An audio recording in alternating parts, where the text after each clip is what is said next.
abençoe todos vocês. Como é que vocês estão passando esses dias? Espero que estejam bem. Vamos nesse momento então abrir as nossas Bíblias. Vai ser um versículo apenas. Nós vamos trabalhar em cima de um versículo que está no Evangelho de João, no capítulo 16, no versículo 33. É um versículo bastante conhecido que inclusive nós falamos muito a respeito dele, e aí a gente precisa ser relembrado para colocarmos em prática. João capítulo 16, versículo 33 diz assim: Eu vos preveni sobre esses acontecimentos, para que em mim tenhais paz. Neste mundo sofrereis tribulações, mas tende fé e coragem. Eu venci o mundo. E na versão mais conhecida, que é a Nova Versão Internacional, diz assim: Eu lhes disse essas coisas para que em mim vocês tenham paz. Neste mundo vocês terão aflições. Contudo, tenham bom ânimo. Eu venci o mundo. Amém? Fecha teus olhos, vamos orar um pouco mais. Senhor, em nome de Jesus, nós pedimos que a Tua presença possa estar aqui nesse lugar e na vida de todas as pessoas que estão nos assistindo nesse momento, Senhor. Que o Senhor possa mais uma vez se revelar, falar com a Tua igreja, Deus. Que o Senhor possa estar trazendo, Pai, de fato, esse ânimo, de fato, essa paz que essa palavra fala. E que nós possamos, Senhor, tomarmos posse de todas as promessas que o Senhor tem para as nossas vidas. Assim, ao Senhor, nós te oramos, em nome de Jesus. Amém. Amém, todos. Bem, esse texto que nós acabamos de ler, ele finaliza o capítulo 16, porque o capítulo 16 é exatamente uma das conversas mais difíceis que Jesus pôde ter com os seus discípulos. Jesus conhecia as limitações, os medos, as fragilidades de cada um que caminhou com ele. E aqui ele vai falar exatamente predizendo toda a obra vicária, né? todo o projeto de Deus que se realizaria através da vida dele, né? Nós conhecemos bem o plano de salvação, né? Jesus veio para trazer redenção entre o homem e Deus devido às nossas transgressões, né? Devido aos nossos pecados. Então foi necessário que Jesus viesse, nascesse, né? Morresse e além de morrer, fosse então ressuscitado para que esse projeto de Deus pudesse ser então enfim concluído. Então Jesus está exatamente preparando os seus discípulos, tentando trazer para eles uma palavra de tranquilidade, uma palavra de paz, porque ele bem conhecia as limitações dos seus discípulos, ele conhecia o sofrimento que eles haveriam de passar. E o capítulo 16 ele vai exatamente falar a respeito disso, né? Os primeiros versículos vão falar sobre a perseguição que Jesus iria ter que passar, mas o interessante nisso tudo, depois vocês leem com calma em casa, sobre todo o capítulo 16, é essa preocupação que Jesus teve de não deixar os seus discípulos órfãos, porque ele garante que apesar de estar próximo à sua ressurreição, à sua morte e ressurreição, apesar dele ter que voltar para o Pai, apesar de ele ter que deixar os seus amigos com uma grande missão, estabelecendo uma grande missão através da vida deles, mas ele estava garantindo também que ele iria, mas ele deixaria conosco o seu consolador, o seu advogado, que seria o seu Espírito, o Espírito Santo de Deus, aquele que haveria então de convencer, né, o homem do pecado, da justiça e do juízo. Mesmo Jesus falando a respeito dessas coisas, os discípulos, logicamente humanos, caminhando já, fazendo uma caminhada com Jesus, vendo Jesus se transfigurando através da sua carnalidade, da sua divindade também. Ele viu Jesus promover milagres, promover libertações, curar pessoas, ressuscitar mortos. Então eles são tomados de fato por um medo, eles são tomados por um temor. O coração dos discípulos chegou a ser invadido por uma sensação de desespero, de orfandade, né? Porque de alguma forma É como você conviver com alguém tanto tempo, alguém que lhe dá segurança, alguém que passa conforto, passa consolo para você. E num dado momento essa pessoa diz assim, olha, tá próximo aí de eu me afastar de vocês. Eu estou indo, vocês vão me ver indo. Alguns momentos vocês vão chorar. Jesus falava a respeito exatamente do momento que eles passariam de dor, porque eles iriam testemunhar a crucificação de Cristo. Mas Jesus falava, olha, mas é necessário que essas dores venham. Quanto alguns vão estar felizes, né? Alguns vão se alegrar com o cenário, ou seja, a morte de Jesus traria então para alguns de fato um cenário favorável, porque ele era perseguido. Então, no momento em que se aniquila alguém que traz desconforto, alguém que traz o confronto, logicamente que alguns ânimos iriam ser aflorados. Mas ele vai garantir que mesmo que alguns venham a se alegrar, ele sabia que os seus discípulos, os seus amigos, haveriam de passar momentos de tristeza, haveriam passar momentos de pranto. Eu acho muito lindo, né? Porque no versículo 21 desse mesmo capítulo 16, antes de a gente chegar finalmente no 33, que é o que eu vou tratar com vocês, ele fala assim, a mulher que está dando à luz sofre dores e tem medo, porque chegou a sua hora. Mas quando o bebê nasce, ela já não mais se lembra da angústia por causa da alegria de ter vindo ao mundo o seu filho. Que coisa linda, né? A gente sabe, nós que somos mães principalmente aquelas mães, né, que tiveram filhos de parto natural, vão concordar com o que Jesus está dizendo. Ele está dizendo, olha, por mais que uma mãe ela tenha sofrido dores de parto, a gente conhece alguns partos que são extremamente complicados, mulheres que entram em trabalho de parto e passam mais de um dia, né, sofrendo as contrações, mulheres que se desfalecem, mulheres que já chegam no seu limite, né, de dor. E aí ele vai dizer assim, mas ainda que essa mulher ela esteja sofrendo, no momento que ela está sofrendo, né, ela vai dizer assim, nunca mais eu quero ter filhos, né? Nunca mais eu quero passar por isso, eu não sabia que ia ser bem assim. E daqui a pouco a gente vê essa mesma mulher voltando a se realizar novamente na maternidade. Por que isso? Porque ele vai comparar que mesmo que essa mulher ela tenha sofrido dores, mesmo que ela tenha tido medo, né? Que nós sabemos que qualquer mulher que vai dar à luz, eu pelo menos passei por isso por 3 vezes, todas as vezes não foram partos naturais, mas todos os meus 3 filhos eu entrei gelada na sala de cirurgia, né? A gente tem medo do que vai acontecer com a gente, lógico que a gente tem medo. Então Jesus vai dizer, olha, por mais que essa mulher que está prestes a dar à luz, ela sofra muito, ela tenha medos, ela tenha dores, chegou a hora dela dar luz ao seu filho, mas ele vai dizer assim, quando esse bebê nasce, ela já não mais se lembra da angústia. Por quê? Porque tudo isso parece que apaga, parece que passa uma borracha na nossa mente, porque as últimas lembranças, né, a última memória que a gente de fato se apega é quando a gente pega o nosso filho pela primeira vez, né, vê aquele ser que saiu de nós. Então Jesus vai dizer, olha, o nosso parto pode ter sido mais difícil, a mulher pode ter sofrido por horas a fio, mas quando ela tem a realização de ver o seu filho em seus braços, tudo isso se apaga. Então Jesus estava fazendo exatamente essa comparação, essa analogia, trazendo para um contexto muito mais próximo, para que os discípulos compreendessem, olha, vocês vão passar por algumas dores, né? Vocês vão ver o seu mestre sendo crucificado, a impressão que vocês vão ter é que eu perdi o controle das coisas, né? A impressão que vocês vão ter é de abandono, né? É o sentimento de orfandade.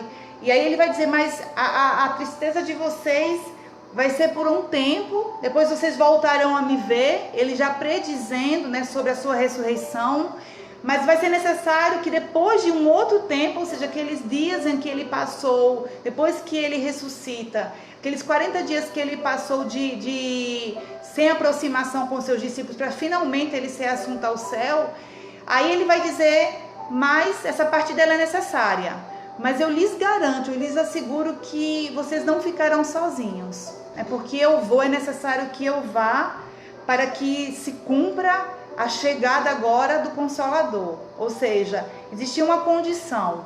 Jesus iria, mas ele garantia deixar com todos a presença do Espírito Santo, que é essa presença que hoje nós temos acesso, né? Que é essa companhia que hoje nós temos acesso. Então nós não ficamos órfãos, os discípulos não ficaram órfãos e nem tampouco nós estamos órfãos. É muito importante que a gente lembre que, por mais que de fato nós venhamos e estaremos passando pelas tribulações, pelas aflições, porque o próprio Jesus falou, olha, vocês vão ter que passar pelas aflições. Neste mundo, ou seja, nesse cenário que nós vivemos ainda e é passageiro, vocês vão passar por tribulações. Mas no versículo 33 ele vai dizer assim, eu estou prevenindo a vocês, eu estou dizendo essas coisas a vocês. Ele se antecipa a preparar o terreno, a preparar o coração dos seus discípulos, porque ele diz, eu vos preveni esses acontecimentos para que vocês tenham paz em mim. E aí eu acho muito lindo porque ele fala de duas situações, de duas colocações que não são sentimentos, mas são decisões. Jesus vai dizer que é possível na tribulação, é possível nos momentos de aflição, nós termos duas sensações que não são sentimentos, mas são decisórias. A primeira é a paz. Ele garante que nele é possível ter paz. E aí a primeira grande lição que eu queria compartilhar com a igreja nessa noite é que só é possível de fato nós sentirmos paz em meio às aflições se nós confiarmos, se nós tivermos fé que de fato essa paz está em Cristo. Cristo vai dizer que, olha, eu vos deixo a minha paz, mas eu não dou essa paz como o mundo dá, porque as pessoas são falíveis, né? O mundo que ele fala são os relacionamentos que nós vivemos. Quantas pessoas, né, viveram ao nosso redor e por um dado momento nos deram paz, mas logo depois esses relacionamentos se transformaram no inferno, se transformaram em uma sensação de guerra e não de paz. Porque de fato, só mesmo aquele que é a fonte de paz, somente aquele que é o pacificador, nele está a paz, é que nós podemos ter essa paz que ele está garantindo. E ele está dizendo que a origem dessa paz está nele de fato.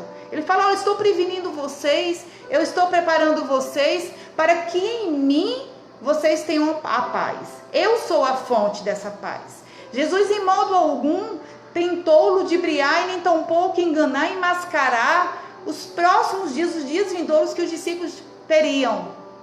E nem que nós estamos tendo, e nem que nós vamos ter. De fato, se nós ainda estamos vivendo nesse mundo, de fato, se nós estamos vivenciando esses dias que são difíceis, era a promessa de Jesus, nós teríamos essas aflições, nós teríamos de fato que passar por essas tribulações. Lá no Salmos 34:19 vai dizer, olha, muitas são as aflições do justo, e justo é aquele que é justificado. Não são só aqueles que não creem em Deus que vão ter aflições. Não são só aqueles que são os ímpios que vão passar por aflições. O salmista vai dizer, o justo também passará por aflições, mas de todas elas o Senhor o livrará. E eu pego muito nessa palavra porque o salmista não está garantindo que existem algumas aflições que Deus vai livrar. Ele está garantindo essa promessa, que em todas as aflições que eu e você passarmos, todas elas o Senhor nos livrará. Como assim? A senhora está me dizendo que esse momento que nós estamos passando, que de fato é um momento de aflição, nós estamos sendo livres, nós estamos vivendo tempos de livramento? Estamos, sim. Nós estamos vivendo tempos de livramento, porque Deus tem de fato poupado a sua igreja, Deus tem de fato poupado o seu povo.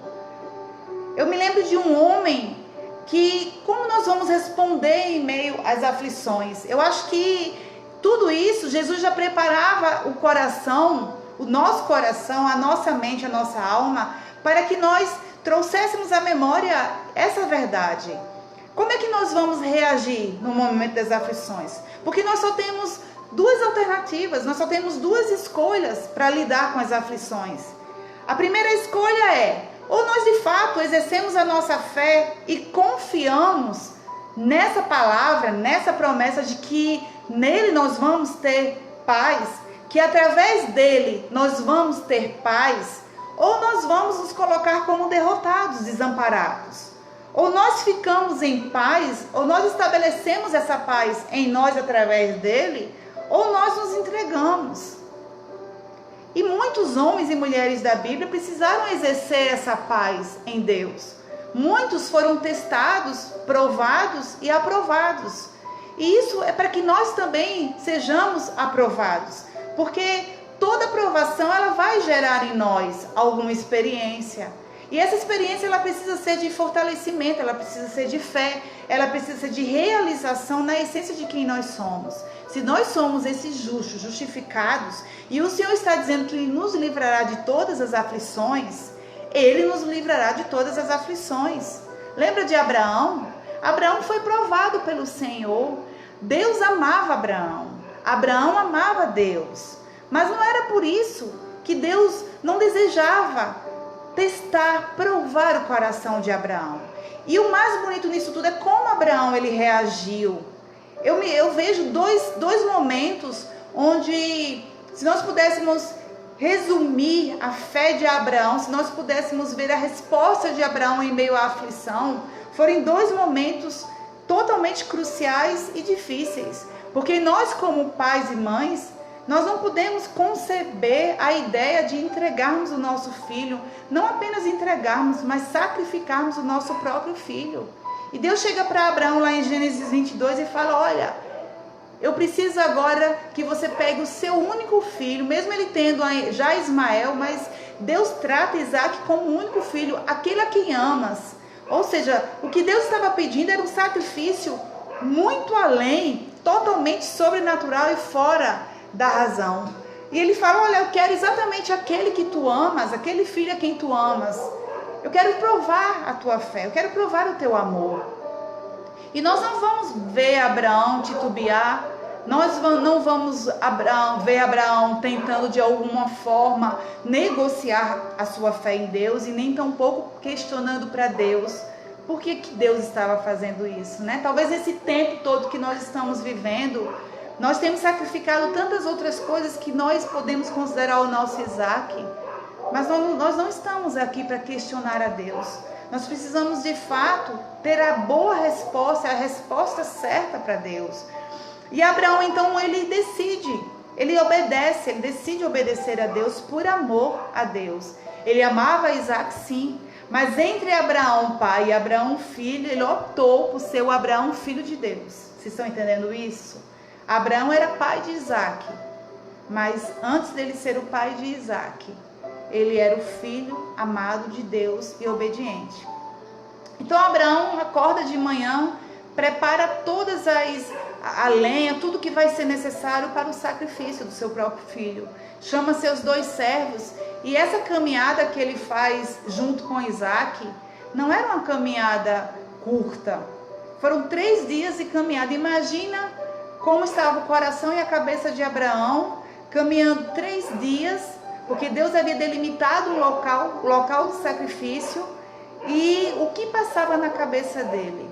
Quando finalmente ele se aproxima do monte onde ele iria sacrificar Isaac, ele chega para os seus servos e diz assim: essa é a primeira grande chave da resposta de Abraão em meio à aflição. Eu quero que você guarde essa palavra, porque ele chega para os seus servos e diz assim: olha, vocês vão ficar aqui, eu vou com o menino, nós iremos adorar a Deus. E a resposta que ele dá é: e nós voltaremos. Abraão não diz: nós iremos adorar a Deus e eu voltarei sozinho porque o menino fica lá. Abraão diz: nós iremos e nós voltaremos. Abraão já sabia o que Deus ia fazer? Não. Abraão sabia que Deus ia livrar Isaac? Não. O sacrifício não era Isaac, era Abraão. O coração de Abraão era o que estava sendo de fato sacrificado. Mas Abraão sabia que ainda assim Deus estava no comando de tudo. E ele fala: nós iremos e nós voltaremos. E aí, ele e Isaac agora vão fazer a caminhada da morte. Ele e Isaac agora vão fazer a caminhada da entrega. E Isaac percebe uma coisa, porque ele já via o seu pai fazendo sacrifícios. Ele olha para um lado e ele olha para o outro e ele percebe que Abraão esqueceu o principal. Abraão havia esquecido o motivo do sacrifício. Abraão havia esquecido o objeto do sacrifício. E quando ele observa, ele fala: pai, está faltando uma coisa. Onde está o cordeiro que vai ser imolado? Onde está o sacrifício? E aí, pela segunda vez, no tempo da tribulação, no tempo da aflição, porque Abraão estava vivendo dias de aflição. Abraão responde assim: o Senhor providenciará o cordeiro. Abraão também sabia que Deus já havia providenciado um cordeiro lá quando de fato ele chegasse na iminência de matar o seu próprio filho? Não, ele não sabia. Mas pela confiança, pela fé que ele nutria em Deus, ele creu. Ele falou: filho, Deus vai providenciar o cordeiro. Olha que coisa mais linda. Então, eu não sei como estava o coração de Abraão, mas eu imagino, nós podemos conjecturar que o coração de Abraão sangrava naquele momento. Nós podemos imaginar como estava de fato o coração de Abraão. Mas ele obedeceu. Ele decidiu ter paz em Deus. Ele decidiu obedecer e ele sabia que a obediência e a fé em Deus trariam consequentemente a paz em Deus. O que eu estou querendo falar com tudo isso? Jesus nos advertiu que nós iríamos sim passar por tribulação, e a tribulação nós podemos imaginar que é as opressões que nós estamos vivendo. A aflição, tribulação são as adversidades, são as negativas, são as dores, são os medos, são todos os momentos novos que nós estamos precisando nos adaptar, aqueles momentos onde nós estamos precisando administrar. E Jesus pede que nós tenhamos paz e ânimo. E ele fala: tende bom ânimo. Vocês vão ter tribulações, mas olha, tenham bom ânimo. A minha versão diz assim: tenham fé e coragem. E aí, que coisa difícil a gente entender que Jesus estava dizendo que nós precisaríamos ter paz nele, na aflição, e que nós precisaríamos ainda estar animados no meio da tribulação. Precisaríamos ainda estarmos alegres, precisaríamos ainda estarmos estimulados, fortalecidos no meio da aflição.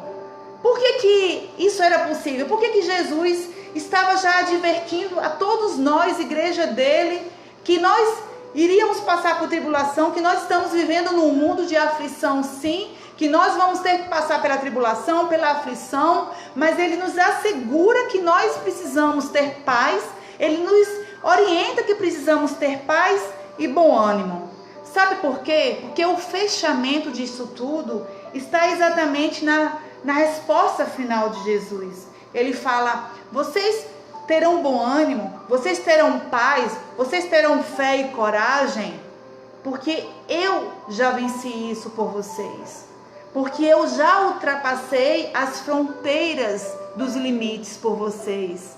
Vocês estão entendendo isso? Ele está dizendo: eu já venci o mundo. Se nesse mundo que vocês vão viver, se nesse tempo, nesse cenário que vocês vão viver, vocês vão se desesperar, vão ter dias que vocês não vão ter paz, vão ter dias em que vocês vão acordar desanimados, vão ter dias que vocês vão se sentir desamparados, vão ter dias que vocês vão olhar para o lado e não vão se sentir tão fortalecidos, vão ter dias que vocês vão querer entregar os pontos, vão ter dias em que vocês vão chorar, vão ter dias onde vocês vão estarem totalmente enfraquecidos, mas ele está dizendo assim: não fiquem assim, porque eu já paguei o preço por vocês nisso que vocês vão passar. Eu já estou advertindo vocês que vocês vão passar. Eu não nego que esse cenário vai ser necessário passar. Eu não nego que esse processo vai ser necessário passar. Mas eu garanto para vocês eu afirmo para vocês que eu já passei isso por vocês. Nosso ânimo não está no Cristo crucificado. O nosso ânimo está sedimentado, está baseado no Cristo ressurreto. Não foi a morte que venceu Jesus, foi Jesus quem venceu a morte. Então, se Ele já venceu a sua aflição, se Ele já venceu as minhas e as suas tribulações, nós podemos confiar, nós podemos descansar. Lá em Filipenses 4,13 diz assim: posso tudo naquele que me fortalece. E outras versões, eu posso todas as coisas naquele que me fortalece. Eu posso suportar. Paulo vai dizer que ele pode suportar todas as coisas, todos os tempos de adversidade, todos os tempos de escassez, todos os tempos de negativa, todos os tempos de dores, de prantos, de ser fustigado, de ser perseguido por amor do Senhor. Mas ele está dizendo: olha, eu vou poder passar por tudo isso me é possível passar, porque há alguém que me fortalece. Você não está sozinho. E aí, fazendo o link com os primeiros versículos do capítulo 16, Jesus começa a falar exatamente para esses discípulos que ele iria, mas que apesar dele ter que ressuscitar, apesar dele ter que fisicamente deixar os seus discípulos, ele não iria mais caminhar com os seus discípulos como um homem, como Jesus encarnado. Mas ele está dizendo: mas vocês não vão estar sozinhos. E nós não estamos passando por isso sozinhos. Nós não estamos desamparados. Por mais que nós nos sintamos totalmente vulneráveis nessa situação, por mais que nós nos sintamos totalmente sozinhos muitas vezes, desamparados, nós podemos estar isolados do mundo aí fora.